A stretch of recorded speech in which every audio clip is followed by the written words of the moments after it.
You're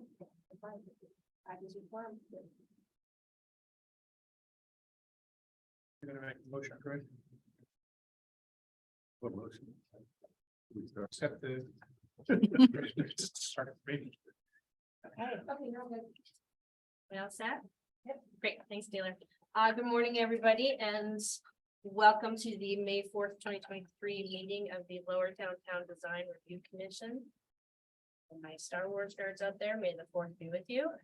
And we will start off with introductions. Jim, can we start with you? Engraver, president. Fred Blick, property owner. Heather Vasquez Johnson, practicing architect and current LDRC vice chair. Andy Duckett, Key Preservation Architect. Saw dinner contractor. I'm Jen, I'm landmark staff. Let's slide back up. All right. Rusty today.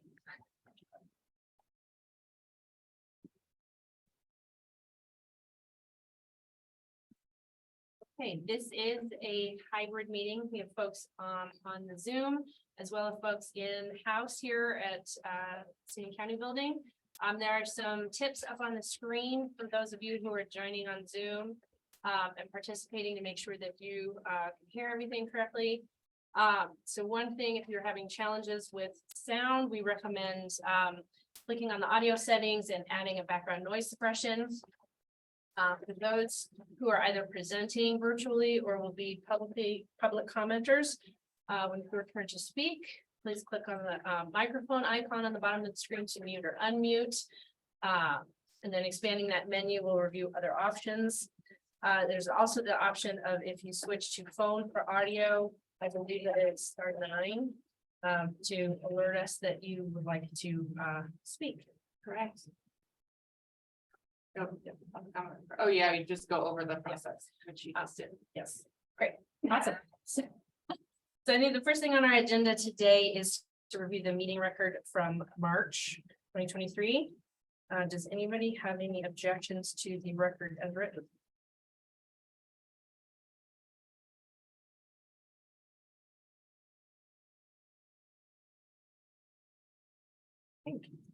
None. It can be accepted without objection. Okay, so the first item that we have on the agenda today is the consent agenda, consisting of item number 2023-COA-149 at 1755 Blake Street for an upper story wall sign. Is there anyone on the commission who would like to review this project and pull it off of the consent agenda? Seeing a lot of no's, so would somebody care to make a motion? Sure, I move to approve the consent agenda. There's second by Tom. All those in favor? Aye. Right, if you are joining by phone and you have to make sure that are there any objections? Or any abstentions? Thank you for that reminder. Okay, there was. I heard 5, but you know. It was unanimous. Thank you, Deb. If you are on the phone, I'm also rusty this morning. If you're on the Zoom meeting for the consent agenda, congratulations, you have passed and you are free to enjoy the rest of your day. The second half of our agenda this morning is design review. The process for that is up on the screen now. We will begin the design review. If there's anybody on the commission who has a conflict of interest, we will let everybody know. Staff will introduce it and give their recommendation and staff report. And then the commissioners will ask any questions of staff. The application or the applicant will be able to give a presentation after that point. This is infill, so they have 15 minutes. 15. And then commissioners have the opportunity to ask questions of the applicants. We will open it up for public comments. As you see, if you would like to speak on that project, raise your hand on Zoom or dial *9. Any follow-up staff clarifications, and then we will enter commission deliberation. All right, do you want to do that video on? Are you going to give me control or you're going to keep it? It has, you have to do that. I have to first. do the video first? Yeah. Okay. Okay.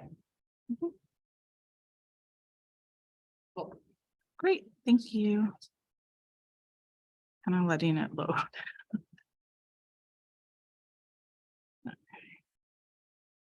Okay, so this application is for a new hotel located at 1709 Blake Street, which is currently a vacant lot. The proposal will also utilize an existing contemporary structure behind the vacant lot called the Red House at 1702 Wazee Street for additional uses, such as a restaurant and bar and meeting spaces for the new hotel development. Just to let you know, I've largely left 1702 Wazee out of this presentation as there are no exterior changes to the structure proposed at this time. On the right here, you can see the two sites in context of downtown Denver in relation to popular sites such as Union Station and Coors Field. The proposed new construction, Red House Hotel, will be located at the corner of 17th and Blake Street, occupying what is currently a vacant parking lot, as you can see in the photos at the left. The proposal is for a 115-room, 7-story hotel. The commission previously reviewed a proposed 8-story hotel at the site on September 8th, 2022, which was denied. Revisions to the previous iteration of the design include elimination of a second-floor alley bridge to 1702 Blake Street, reduction of stories for 1709 Blake Street from 8 stories to 7 stories, and elimination of all below grade parking and the addition of a porte cochere adjacent to the alley along 17th Street.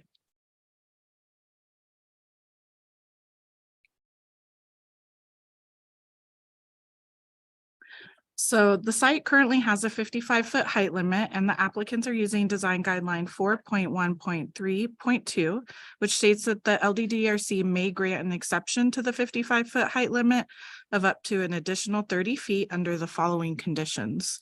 The building must include residential uses and a minimum amount equal to the floor area over the 55-foot limit. These residential uses may be located anywhere in the building. The building must be in context. All other design guidelines for new construction shall apply to projects eligible for this 85-foot height exception. So the proposed infill will have a hotel use and meets the Chapter 30 definition of residential uses, which states residential use shall mean any building or part of a building in which a person or group of persons are provided with sleeping accommodations. As you can see here, a 300-foot radius from the property includes 16 contributing buildings. Of those, 5 are over 55 feet in height. The applicants listed 1720 Wazee Street titanium condos within the list of contributing structures over 55 feet on this page. However, this structure is not contributing to the district, so I have just adjusted the count here. That said, of the 55 buildings over 55 feet, or 5 buildings over 55 feet in height, the Oxford Hotel is the tallest within the radius, documented at 72 feet. 1517 17th Street, the Barth Hotel across 17th Street, adjacent to the site, is the next tallest building within the 300-foot radius, documented at 65 feet tall. And therefore, staff does agree that the height fits within the context. So here you can also see a height analysis showing how the new structure will fit in with the surrounding streetscapes on Blake Street at the top, 17th Street at the bottom. As you can see, there is another 85-foot building on Blake Street, and heights vary along the rest of the street and along 17th Street, but the proposed height does seem to fit the surrounding context. So here's a site plan for the new proposal on the right. The new hotel will be located at the corner of 17th and Blake Street, as you can see here. At the center of the screen, we've also included the layout for a new proposed porte cochere adjacent to the existing alleyway. Design guideline 9.1.1 states that on street facing elevations, parking uses at grade or on the first level up shall be set back from the property line lot lines a minimum of 16 feet. Although not included in the staff report, staff had no issue with the porte cochere as it appears to be located in an appropriate location adjacent to the alley and appears to meet this guideline. Additionally, it is not a true parking area, but more of a pickup drop off as needed for a hotel and is not intended to be any long-term parking area for the hotel. The proposed building will be rectilinear and blocky in nature. The facade along 17th Street and Blake Street features modulation to break up the mass of the building and to create a width of building design that is typical of the district. The facade will have an appearance of 5 modules along Blake Street and 3 modules along 17th Street. Design guideline 4.2.1 calls for the heights to be varied. However, the building stands at 6 stories in height up to the street wall at 17th and Blake Streets, with 2 additional stories set back approximately 11 feet. Although the height is not varied, the massing is broken up into these distinct modules by the use of different materials at the varied segments of the building, as well as by the 18-foot high ground level storefront facade. The building will have an expression of a base, middle, and top, as you can see here. The base includes a street level story that stands at that 18 feet tall and reinforces the storefront design. The facade design will include vertical elements and other architectural features that have been inspired by the district context, as you can see here. For example, windows have vertical articulation through the use of center mullions and window alignments on the facade. The windows and courses are clearly delineated in a modern way that relates to the district context. The windows are recessed and will have vertical proportions and thin sills. A minimum 2/3 of the horizontal and vertical facades will be transparent. The floor-to-floor heights seen here at left are within the recommended expression for the district per design guideline 5.1.3. The ground floor is approximately that 18 feet in height again, meeting that minimum and maximum recommendation. Floor 2 also meets the upper level minimum at 12 feet 8 inches. However, upper levels 3 through 7 are 10 feet 8 inches in height, which is close to the 11-foot minimum requirement. The minimal reduced floor-to-floor heights do allow for additional floors here, and these floors can be read from the exterior.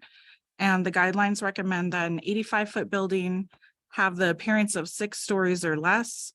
And this new building does read as 5 stories, meeting this guideline due to stories 6 and 7 being set back from the facade. So here you can see the 5 building modules along Blake Street.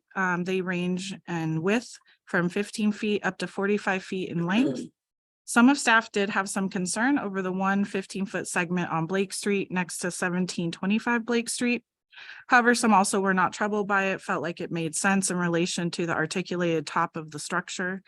So staff just wanted to point it out for discussion to the commission to see if it was something that might need to be addressed during the phase 2 application. And then here you can see the modules at the 17th Street facade ranging from 30 to 45 feet in length. The new building will not block the alley or extend across the alley. And here you can see the opening for the proposed porte cochere. Balconies are also not a dominant feature of the street front facades and will only be located at the top 2 floors above 55 feet and will have transparent railings. Finally, here's some isometrics for the proposal showing the potential rear elevation, as that elevation was not fully explored in this application. Additional details on the size and proportion of all openings on all elevations should be provided with the phase 2 application. And here's some isometrics in relation to the proposed windows, as well as the porte cochere opening at the street. And here's some final views of the structure from the corner of 17th and Blake, as well as along Blake Street. A continuous street wall is created by the new proposal that will replace a void within lower downtown. And the building facade will not feature a setback below 55 feet and reinforces the continuity of the facade along the street. Per design guideline 5.1.2, buildings located on corners at the intersection of streets shall emphasize the corner. The proposed structure has a masonry facade that wraps the building corner at 17th and Blake Street and strongly emphasizes this intersection and anchors the building. The proposed 84-foot tall infill building reads as 5 stories and has a strong street presence and anchors the corner of 17th and Blake Street. Therefore, staff is recommending approval. Great, thank you, Crystal. Does the commission have any questions for staff?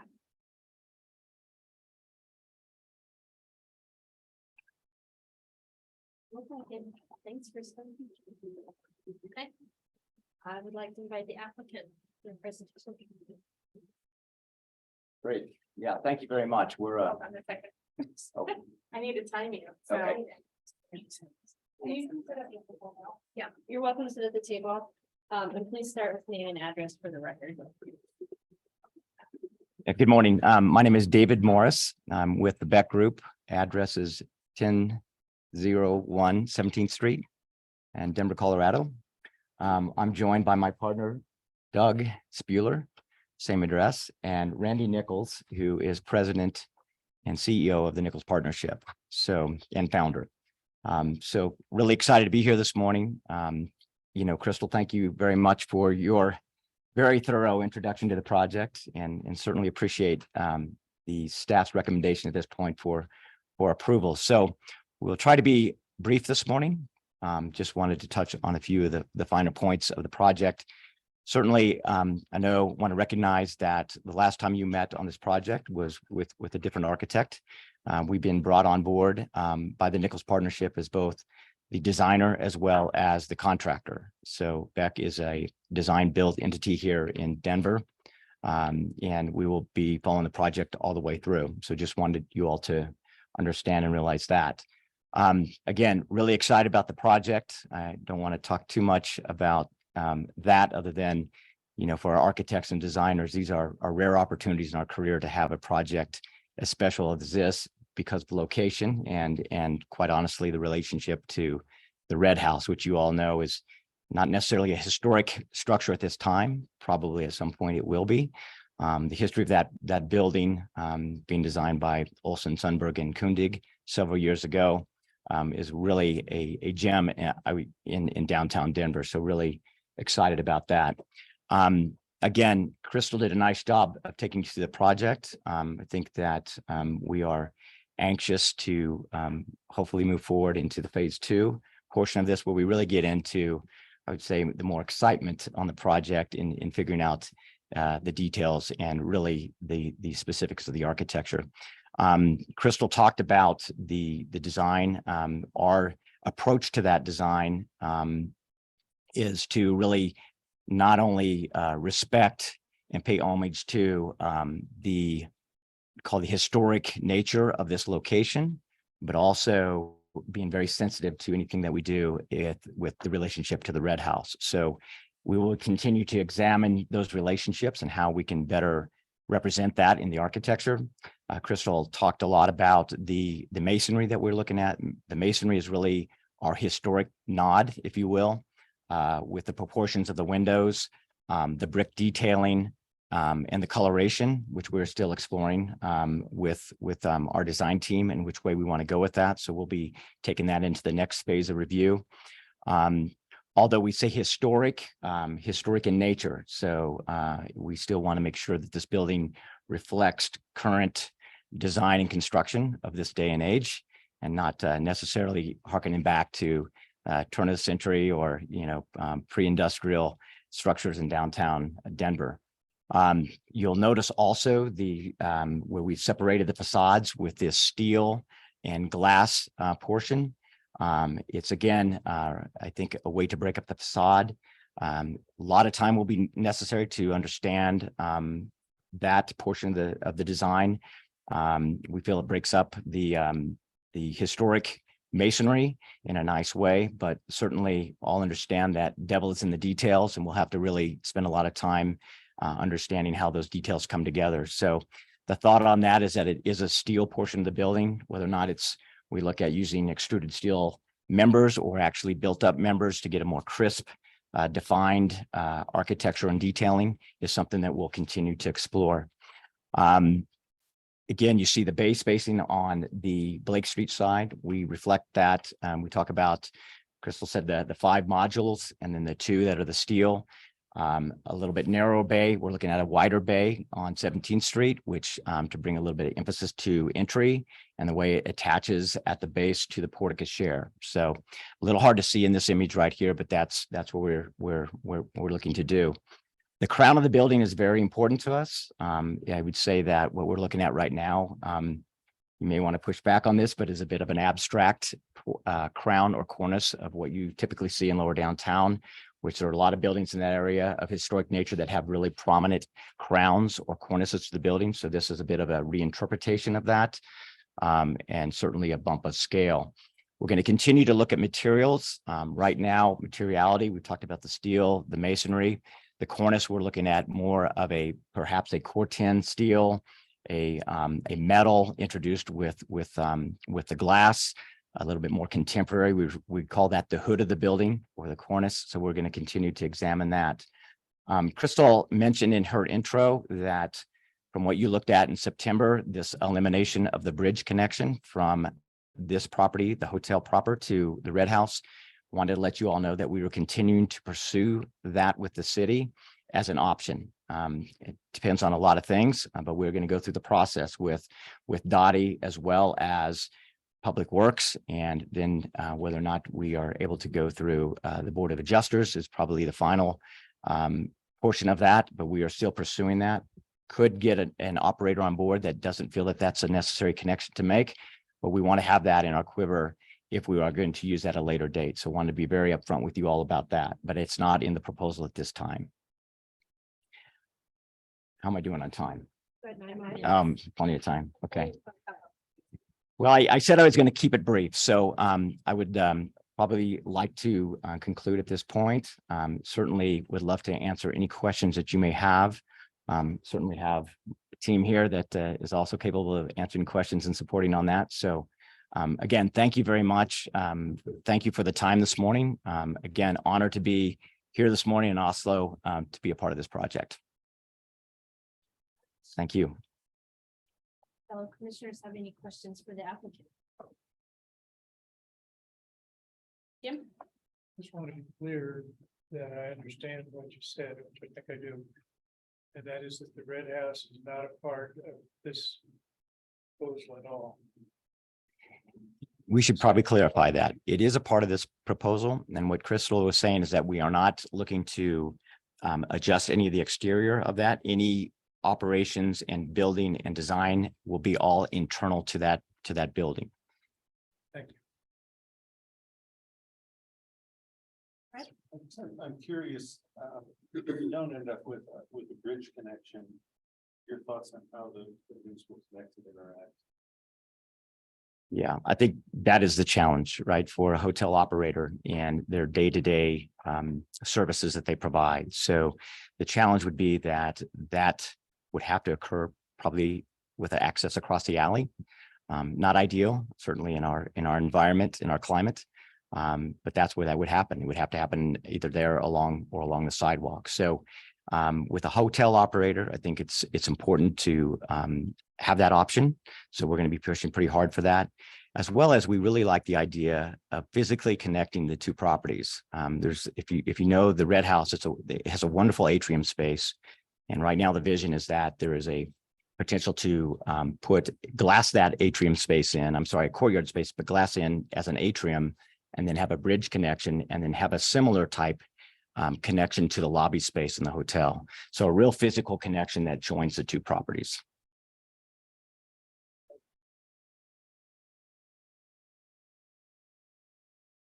Any other questions? Thank you very much. Thank you. Do we have anybody from the public wishing to speak on this project? Yeah, that's my thought. So people know what to do. They can raise their hand. They can. There's no one on the phone. They can hit the hand raise button. People on the call, but not raising their hand. Okay, then we'll take that as no public comment and enter our commission's deliberation. Stop sharing. We're gonna turn this off. Okay. You can sit there. Just, I mean, wherever you want to sit, it's most comfortable. I figured that way, everyone in the public can see the commission deliberation a little bit better. All right. What does everybody think?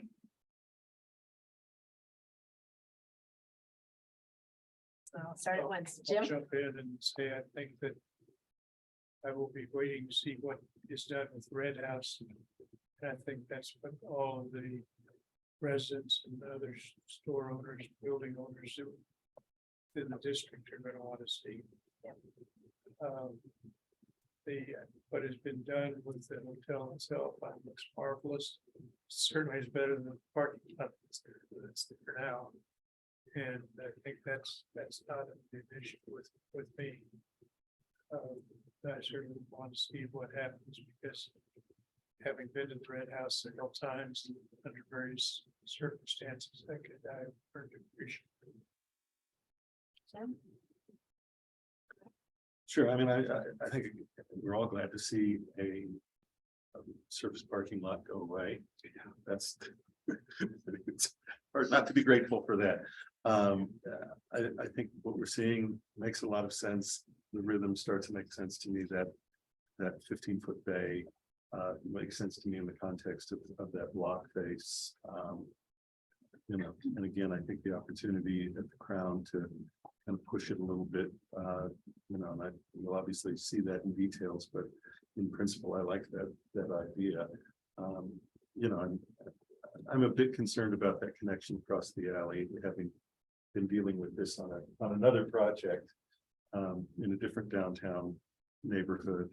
And the conversations with Dottie are frankly just kind of stupid.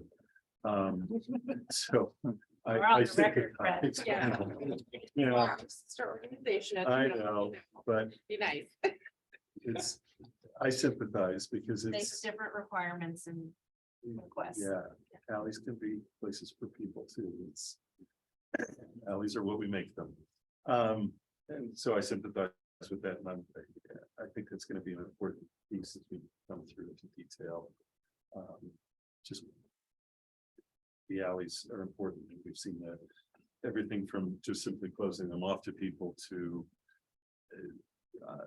having a vacation of the alley and you know, doing what Derry Block did. So I'll be interested to see kind of where this goes. But yeah, I'm supportive of what we're seeing here. Appreciate the staff report. I appreciate the application. Thank you.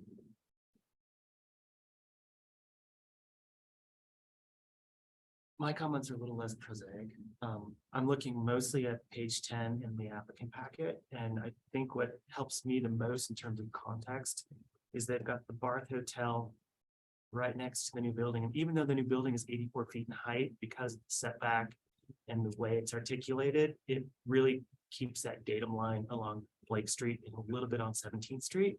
So even though it is an increased height, which is still in guidelines, I do think it does keep that rhythm of the street because of the way it's set back.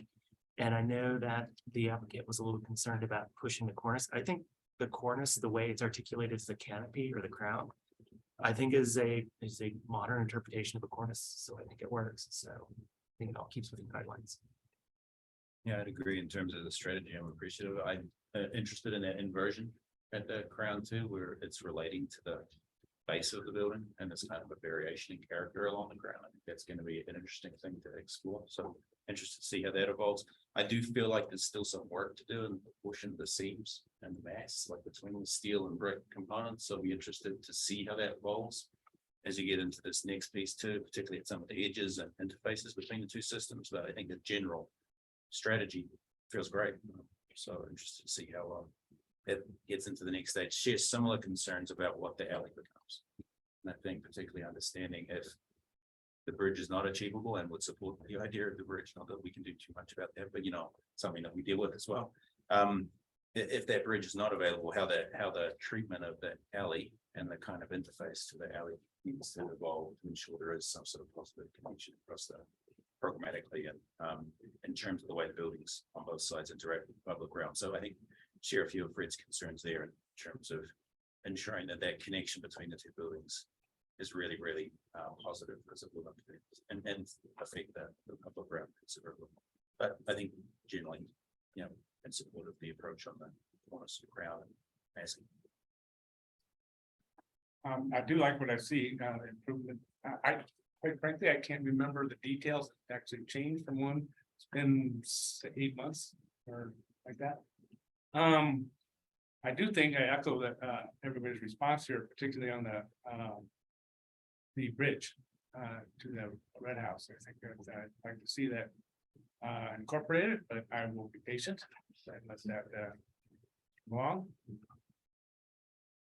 I mean, it sounds like the commission is supportive of that path, so I don't know, there's probably not a whole lot of influence we can have on body, but if there was any, I think that the commission's generally supportive of that connection going across. You know, I agree with the comments that were made. I think generally on the prior submittal, there weren't really a lot of concerns about the added height, felt like it was appropriate. And there aren't any with this revision. I do really appreciate, and one of the large concerns and one of the things that the previous application didn't meet was the guideline to really anchor the corner. And this is doing a much better job of doing that and kind of holding that corner right at 17th and Blake. So I think it's a big improvement, so. One of the notes we talk about the alley is that it becomes, I think, a larger urban design conversation, because it starts to be a conversation about how you will activate a building that was previously not open to the public. And so I guess I just, and maybe the applicant's already done this, but if not, I would encourage you to really engage with the city's new chief urban designer on this as a potential ally in the conversation, because it really does speak to something that goes beyond the functional issues of the building into a larger question of urban design in our city.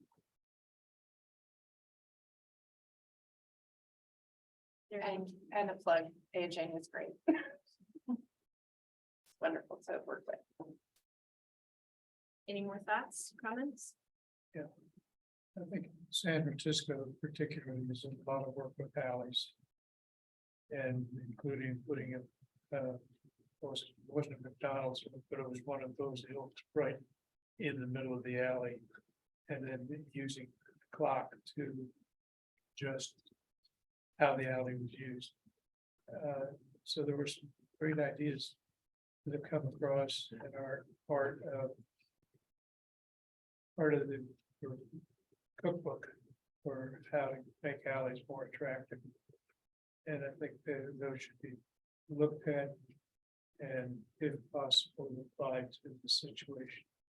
You do have that alley being an access to a parking garage, which we have in the building I live in, and it's a hell of a thing to deal with. When you got delivery trucks that have to keep a schedule. And on top of that, you have people wanting to get in and out of their parking slot. I know that's a big issue with body. It does affect several alleys around here. Maybe one note moving forward into the next stage, there is a nice sense of layering and depth of systems, I think, emerging in the facade studies even here, so. It's just promoting and keeping that as we move into the next stage. I think we are to see that level of craft and kind of depth continuing to stay in the scheme.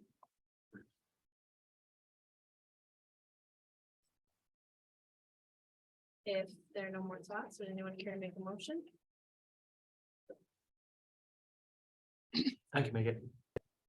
I move to approve application number 2023-COA-148 for the new infill structure and alterations for 1702 Wazee Street and 1709 Blake Street per design guidelines 3.1, 4.1, 4.11-4.13, 4.1.3.2, 4.1.4, 4.2.2, 5.1, 5.1.1, 5.1.2, 5.3.1, 5.3.2, 5.3.3, 5.3.4, presented testimony, submitted documentation, and information provided. Staff report. I'll Thank do an you, Ann. easy. That was a mouthful. Thank you, Abby. Thanks for the second, John. All those in favor? Aye. Any objections? Any abstentions? Great, the motion passes. We look forward to seeing the next step in design.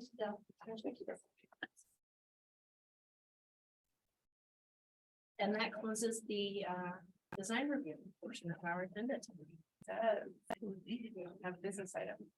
So before we leave this application, I just want to say page 44 was also relates to page 10, is I love how this building is a bit of a chameleon because it goes from a 7-story building to a 5-story building just by crossing the street in the way that is set back enough. Like I appreciated the rendering kind of like showing that. Yeah, it was a very nice application. Thank you, very complete. Thank you. Moving on to business item. Apologies. Here, thank you. Yeah, you all have an election for chair and vice chair. I'd like to nominate Heather for chair. A second. I have no objections. Okay, because we've done it before where there was no, there was no conversation. You know, Crystal warned us about this last month and we did kind of talk about it a little bit ahead of time, so. Right. I have no objections. Do I need to have that be a vote or a roll call, a vote? Oh, yeah. Okay.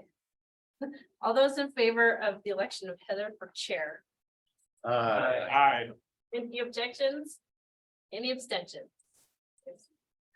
That motion passes. And that was, Andy who seconded it? Who seconded that? Yes. Okay, Andy second. Thank you. Fred made the motion. Yeah. Was like, I second. He did, yes. What did I do? Okay, Did you make the decision on the vice chair? Fred, John, Well, Andy? Andy, you've been here longer, and so I feel like if you're But like a interested, fraction of a second. but I'm happy to do it if I mean, if you do include landmarks, I think that. Well, extra years, but either or. Want to rock, paper, scissors, board? we do back 10 seconds. Are we being recorded? yeah, Well, somebody has to nominate, so you guys. can make it. You guys make the decision. What exactly does a vice chairman, The what's the vice, responsibilities? it basically fills in if the chair Yeah. can't make it. Like Jane, What's that? Jane is done with her term, so I'm stepping in as vice chair today. So if Given that I if was, I'm given gonna that I go was on- late today, I feel like I should nominate Andy. Ah, I see. Okay. All those in favor of the nomination of Andy for vice chair, say aye. Aye. Any Aye. objections? Any abstentions? All right, that motion passes. Yeah, I did. I assume we're. I might have rock, paper, scissors myself. Yes. I get into the problem when I rock, paper, scissors, I tie for the first 4 and then lose on it. It never fails. It's like. don't play with my rock, kids. Scissors, paper, go through those, and then you're like, okay, let's mix this out. So my son does the same one every time. And so after the third one, I'm like, I'm on to you. I've got her this after the second one. I'm like, I'm on to you. Do we have any additional discussion items? We do, so, the main one is that we've had a promotional opportunity in the landmark team and Brittany has been promoted to principal planner. So- Congratulations. Brittany. Yeah, and that means that she is going to be taking this spot from now on. I didn't want to leave you guys and be like, peace out, not telling you what's happening. The next meeting, she will be the staff to the commission. She's taken over the staff to the LPC already. And it's been an absolute delight serving as your staff. But it also, means that I think the meetings will run a little more smooth. She's so much more organized than I am. So, not go plans. Well, I was in meetings the whole time. So.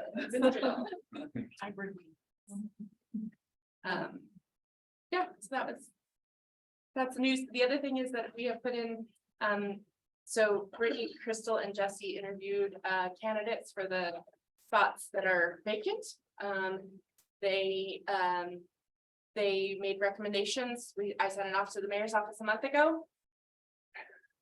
And for LPC, it was really fast. For LDDRC, it has not been fast, so we'll see. I'm hopeful that you guys will have someone in for June. So I apologize that making you guys all come for today, because this is all you have that are been appointed, but. Let's say your recommendation, since we're bare bone, please be here so we have more. Well, yes, exactly, yeah, so I'll keep you all posted, or Brittany will keep you all posted once we have news of the, we definitely have people to serve in 2 of the spots. I think one of the spots we didn't have anyone, and that was developer, I think. Developer. We had business owner and operator, and we had our developer preservation architect. Yeah, so we're still looking for developer. You can always swap me. I know we can, so we'll see where we land. We need to do more recruitment. We had someone who was interested and then withdrew, so. If you get swapped, does that mean you get to restart your? No. No. But we have to clear the swap with the mayor's office before we can then recruit for the. Also, like. So sometimes it's just easier to just recruit when, like, continue recruiting for the developer position. Yeah. And we did have someone who's very interested who would be great for at-large, but we don't have any at-large vacancies, so there's that. Okay. Thank you. Yeah. All right. So what are you gonna do with all this time? You have other things you have to do? I mean. Good job. No, I'm gonna sit around and twiddle my thumbs and, no, I'll listen in periodically, like you'll see me on Zoom listening in from time to time and yeah, but meetings and inspections and doing all the things I have to go out and do inspections. now. Jennifer, I'm gonna miss you.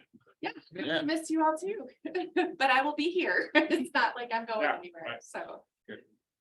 Well, with that, I'm gonna close the meeting. Meeting adjourned, and then we can continue to chat. Fantastic.